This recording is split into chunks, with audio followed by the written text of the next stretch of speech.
اب ایک عشق کا ایک نمونہ میں پیش کر دوں، کیونکہ آج کل زیادہ تر سید ہی لوگ یہ بات کہہ رہے ہیں، اس لیے یہ کہنا بہت ضروری ہے۔ کم سے کم سیدوں کو تو بالکل ایسا نہیں کہنا چاہیے۔ سیدوں کی عظمتیں اللہ اکبر۔ اعلیٰ حضرت فرماتے ہیں کہ سید کی تعظیم واجب ہے۔ کیا فرماتے؟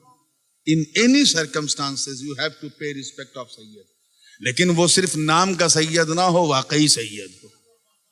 تعظیم واجب ہے جب تک کہ اس کی، یہاں تک کہ سید اگر مس گائیڈڈ ہو جائے، پھر جائے، گمراہ ہو جائے، بد مذہب ہو جائے، تب بھی اس کی تعظیم واجب ہے، جب تک کہ اس کی بد مذہبی حد کفر تک نہ پہنچ جائے۔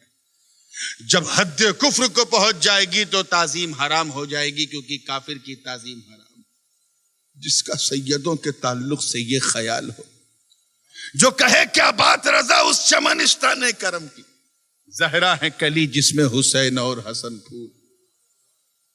اس رضا کے عشق پر تم شک کرتے ہو جو کہے بچہ بچہ نور کا۔ یاد رکھنا، ایک ایگزامپل دینا چاہ رہا ہوں تاکہ آپ کو سمجھ میں آوے کہ میں کس پس منظر میں بات کر رہا ہوں۔ ورنہ امام احمد رضا کی شخصیت وہ ہے کہ ایک رات بھی کافی نہیں ہے، رات ختم ہو جائے گی، رضا کی بات ختم نہیں ہوگی۔ مگر ایک ایگزامپل دے رہا ہوں، صلاح الدین بابا دیکھنا اور پسند آ جائے تو دعا دینا۔ دنیا میں کوئی ایسی عورت نہیں جو جوان ہو، مطلب بوڑھی نہیں ہے، بچی بھی نہیں ہے، جوان ہے، اور حاملہ بھی نہیں ہے، پریگننٹ بھی نہیں ہے، بیمار بھی نہیں ہے، کوئی پرابلم بھی نہیں ہے، اس کا میسٹریشن ایشو بھی نہیں ہے۔ ایسی عورت کیا 30 دن نماز پڑھ سکتی ہے لگاتار کنٹینیوسلی؟ بولیے نو۔ 30 ہفتہ لگاتار؟ بولیے ہاں۔ ڈونٹ شائی ان دا مسئلہ، مسائل میں شرم نہیں کرتے ورنہ مسئلہ سمجھ ہی بھی نہیں آئے گا۔ نہیں پڑھ سکتی،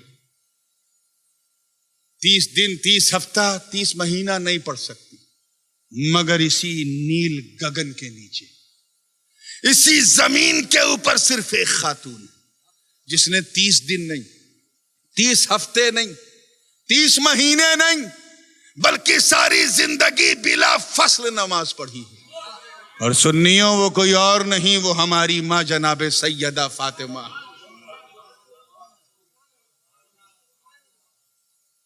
کیوں پڑھتی تھی؟ کیونکہ ہماری ماں بہنوں کو ایک عارضہ ہے، کسی کی 3 دن عادت، کسی کی 5 دن عادت، کسی کی 7 دن عادت، کسی کی 10 دن زیادہ ایام مخصوصہ ہے۔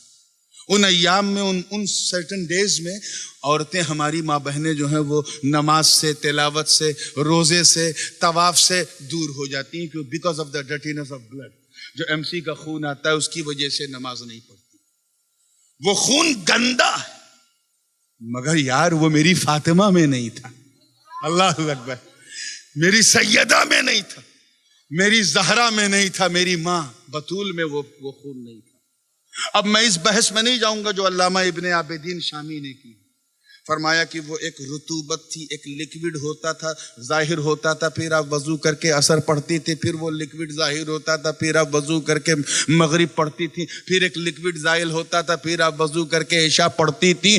ایک رطوبت تھی، لکوڈ تھا، وہ ناپاک خون حیض نہیں تھا میری ماں فاطمہ میں، جو معنی صلاۃ ہو۔ توجہ چاہوں گا، جس کی وجہ سے عورتیں نماز نہیں پڑھتی، وہ ناپاک خون میری ماں فاطمہ میں، بولیے ڈونٹ شائی، نہیں تھا۔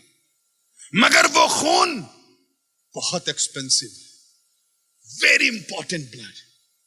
پوچھو ان عورتوں سے جن کو وہ خون نہیں آتا، کتنا روتی ہیں اس خون کے لیے۔ انہیں پتا ہے کہ یہ خون آئے گا تبھی میں ماں بن پاؤں گی، یہی مجھے ممتا کا سواد چکھائے گا۔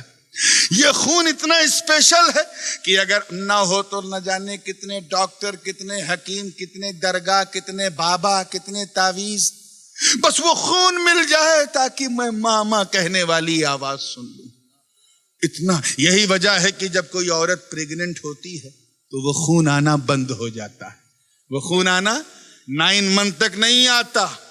کیوں؟ کیونکہ وہ خون اس بچے کی غذا بن جاتا ہے، اسی کے ذریعے اس کا جسم بنتا ہے، وہ ایک کنسٹرکشن کا مٹیریل بن گیا۔ اب آنکھ، ناک، کان، ہاتھ، پیر سب بن رہا ہے اور وہ خون اس کی مدد کر رہا ہے۔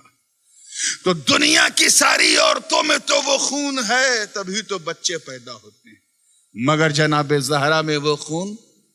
اب اگلا جملہ دل تھام کے سننا، میں جانتا ہوں ابھی جتنی خاموشی ہے اس سے زیادہ شور ہونے والا، پوری توجہ کے ساتھ، کہ جب وہ ناپاک خون حیض میری ماں فاطمہ میں نہیں تھا، تو جب حسن پیٹ میں آئے، سمجھو، please try to understand, I am not speaking in Sanskrit. جب حسن پیٹ میں آئے، جب حسین پیٹ میں آئے، تو بنے کس مٹیریل سے؟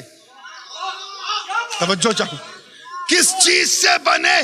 جب وہ چیز زہرا میں نہ تھی، بنے کس سے؟ تو اس کا جواب تجھے درگاہ میں بیٹھنے والا کوئی جاہل مجاور نہیں بلکہ میرے رضا نے دیا کہ تیری نسل پاک میں ہے، بچہ بچہ نور کا، تو ہے نے نور، تیرا سب گھرانہ نور کا.